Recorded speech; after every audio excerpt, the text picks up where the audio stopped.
Hi everyone, welcome to core training with the Alexander technique. This workout is based on the Stuart McGill core workout, and I've added some aspects so that it's more useful for anyone dealing with symptoms of irritable bowel disorder and would like to improve their core activation, would like to improve their strength and endurance throughout daily activities and also for fitness.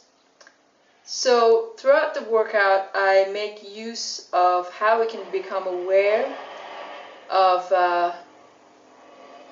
they're digging the sidewalk. I'm sorry about that. I can't help these things. How we can become aware of the natural rhythm of our breath, the relationship between the diaphragm and the movement of the lungs and the pelvic floor, and how this relates to the skeleton. Hopefully you'll find this workout useful. As I said, it's based on the latest research by Dr. Stuart McGill, and I find that the research that he's done is also in many ways confirmed by the fascia fitness work that has been done in Germany mostly, and it's informed by the work of Tom Myers. Hope you enjoy. Thanks. So I'm using a mat. I've got the carpet on a thick and firm gym mat, and I'm starting by placing my hands under the pelvis. I've got a little bit of a guitarist scoliosis, and I find that starting the hands here gives me a good way to gauge the evenness of my pelvis as I raise my leg. So I'm using the exhale to unweigh the leg, unweigh the straight leg.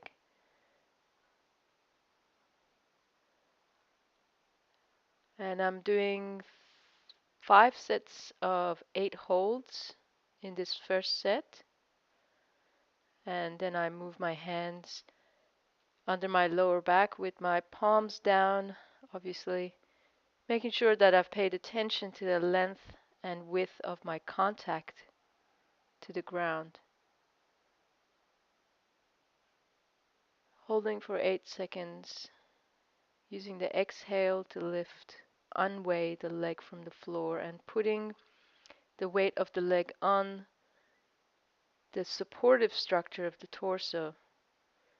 So this whole workout is designed for all day long endurance and for oxygenating the musculature, and obviously you can also use it to enliven and inform your skeletal connections.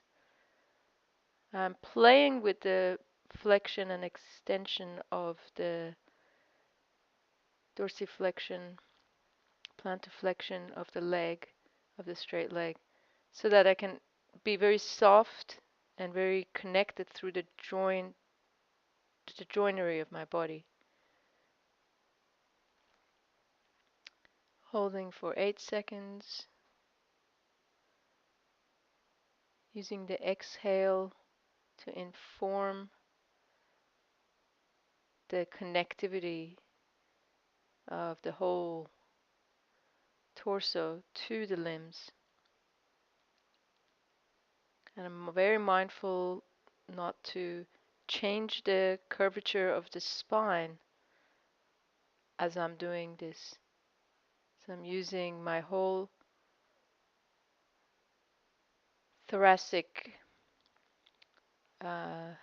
musculature for endurance that will help me as I move throughout the day.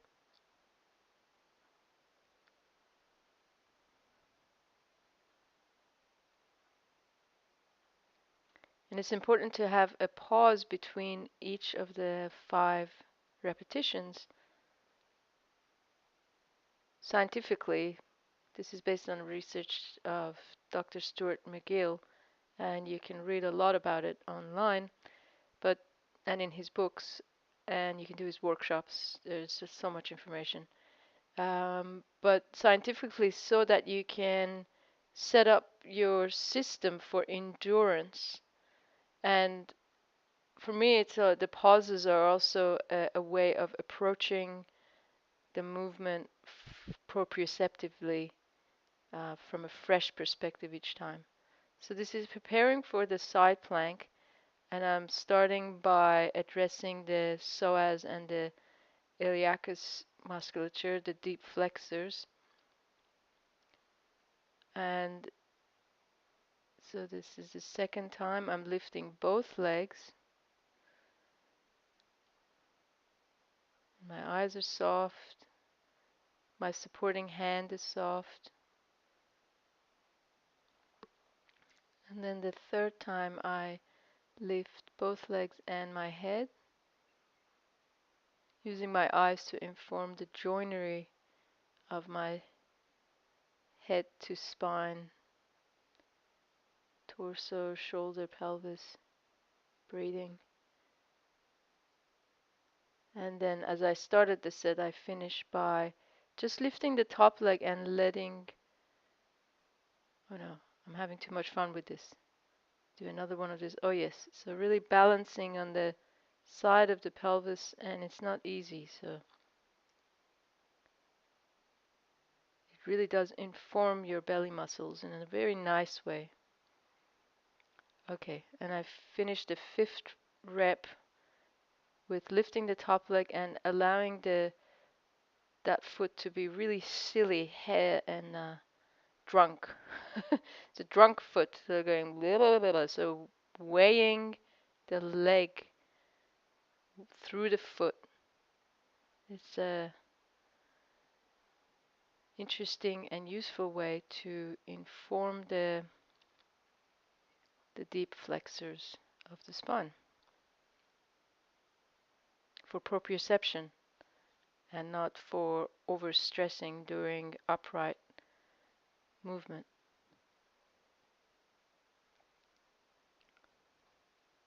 So addressing the psoas and the iliacus through the weighing of the foot, lifting both legs.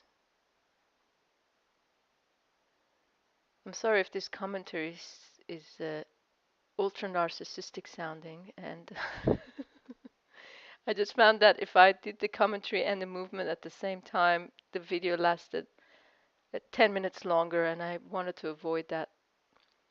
So 5 sets of 8, playing with variations throughout. It's very important that you're engaging your sense of play, your sense of touch, your sense of vision,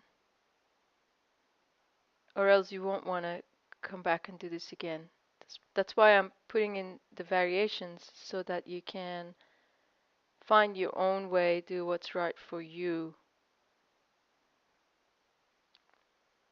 And this is the bird dog. So getting ready for the bird dog in this first set. Doesn't my hair look interesting? No matter.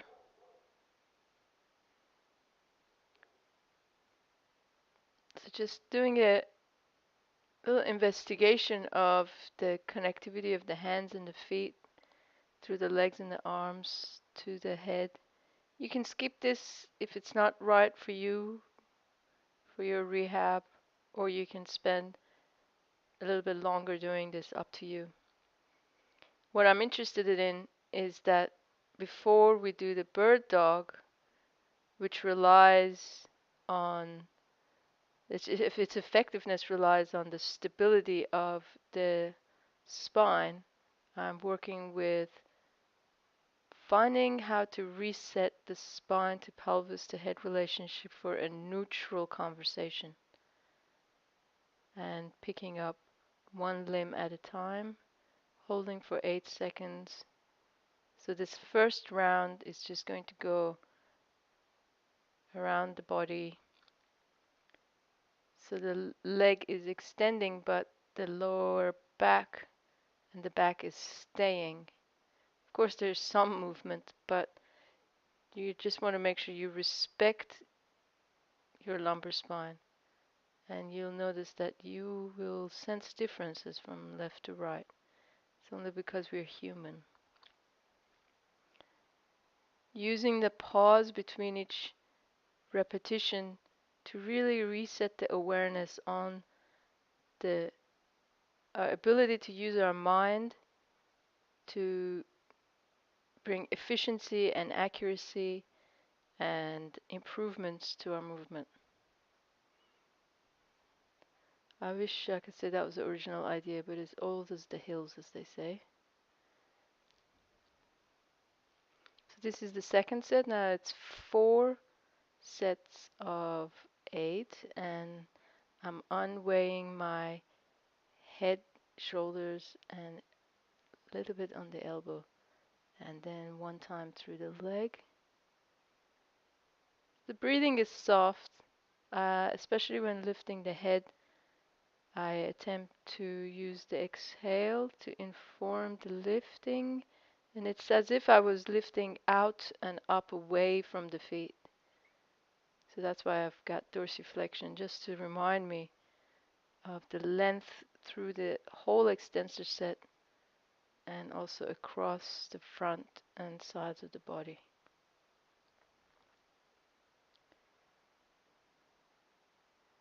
This is very easy for the back, and as I said, I have to be very mindful of any kind of over recruitment of the belly, because it really does have a bad effect on my irritable bowel syndrome. And I know there's a fair few people out in the world who have sensitive tummies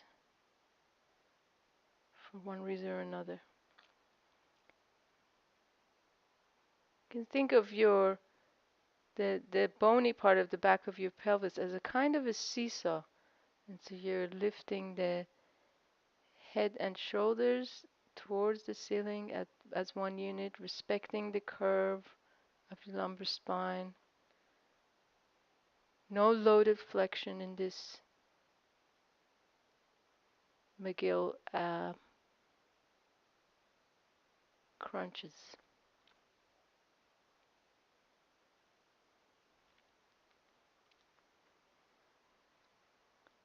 And then we're just advancing the side planks.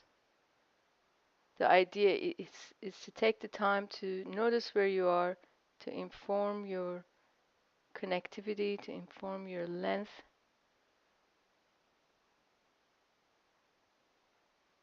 Finding out what's right for your limb length to give you a long and straight line as possible from your knees to past the top of your head.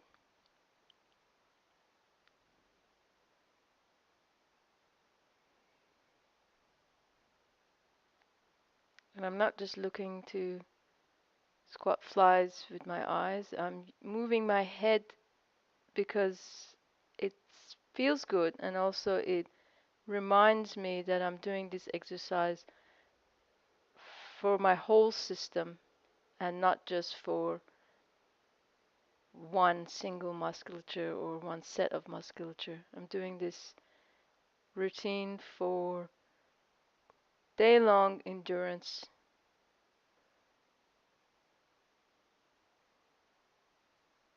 and not just for clenching my teeth till I go blue in the face. That's not the point. That's the old way of doing things. But the clever, intelligent way of informing your whole core for endurance is through powering up your proprioceptors, using your eyes, creating resilience between mobility and stability. And the nice thing about this, the Mcgill 3 as they're called, is that you don't have to be flexible to get them right. Actually, he writes that over flexibility does not ensure back wellness, and it could be that being overly flexible is a detriment to the wellness of your back.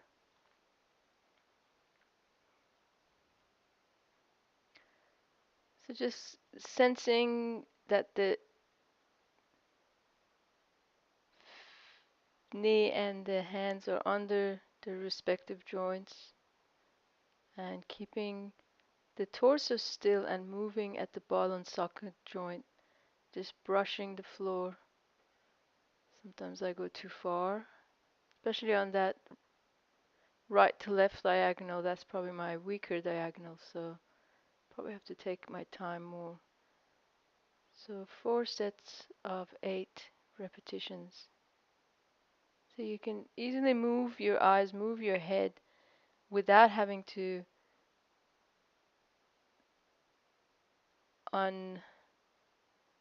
unstabilize your back for this lift, the endurance lift. Very safe for your back.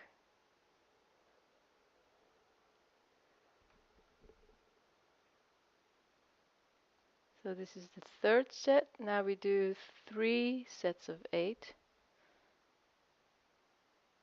So the pyramid shape of working is part of the Mcgill system. By the way, this same approach is used for elite athletes, for powerlifters, and for people who suffer from IBS like me. I think the fact that it recruits the entire system to pay attention to endurance, it makes it really effective. So if your neck is injured, you might want to build your spinal endurance by lifting your leg, and when you feel like you can approach the lift of your head, it's a very small lift. It doesn't happen through shortening, but it comes out of lengthening.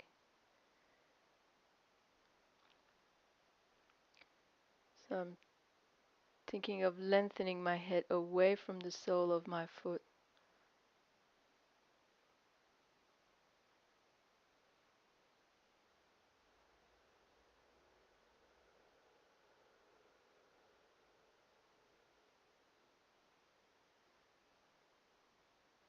So don't be tempted to hold for 50 seconds or 20 seconds. It's important to do many repetitions with relatively short holds for this type of endurance training. And now just finishing the 3rd set with a full side plank.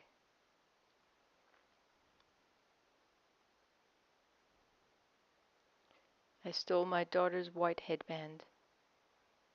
It reminds me of the few months in my life when I took ballet. Now I just wear a white belt in Aikido. Officially it's a brown belt, but it's white. One of the ways you can get an Aikido black belt is just to not wash your white belt for many years. So 3 sets of 8 holds.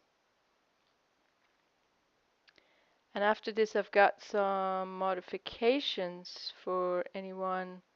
I want to show the modifications on the other side for anyone dealing with wrist injury.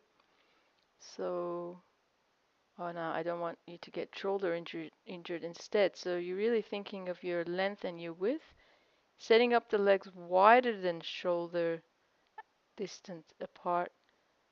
And you can also do this on the gym ball. It's referred to as the stir the pot exercise. But you can do that at work. And I'm just between each rep, I'm just taking a moment to inform proprioception. Just doing a little tiny curling nerve stretch.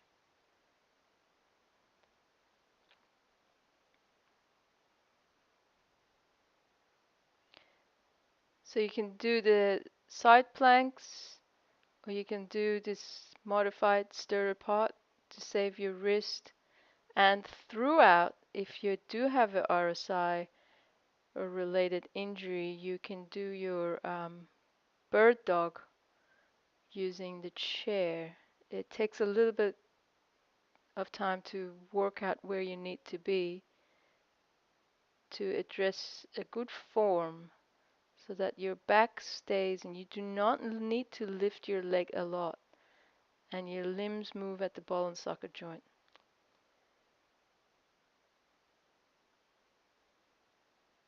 And continuously thinking about this very soft lengthening through the whole extensor flexor set and also from the lateral slings.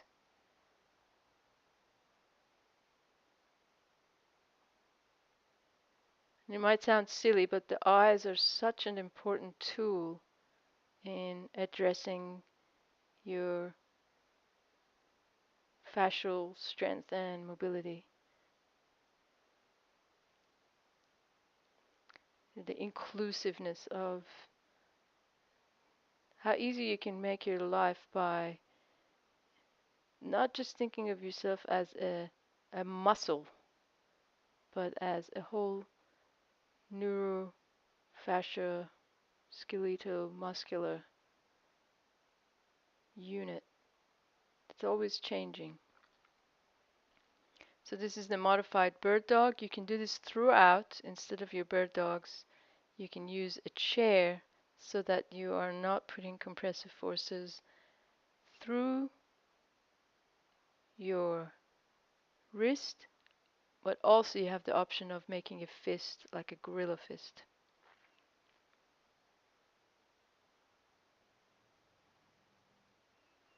And with this you really have to shift axes. So if you're going to lift your right leg, you really have to, like I did then, really shift the axis over to the left because your shoulders are high. And wow, I think I'm addicted to these. I really like them. They feel really, really good.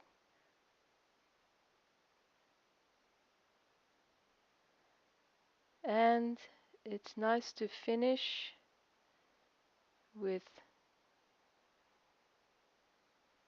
if your wrists are okay, you can insert these instead of the last set of the bird dogs with a small single leg lift. Very mindful of the lower back, very mindful not to over recruit the belly.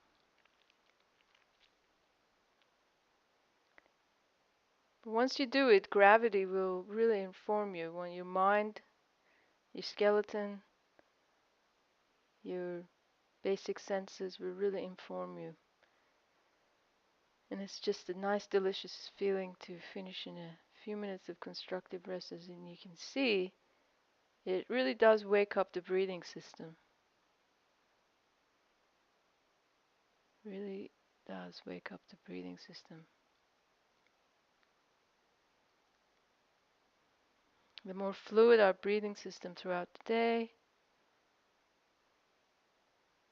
the easier and less taxing we are on our prime movers. So have fun.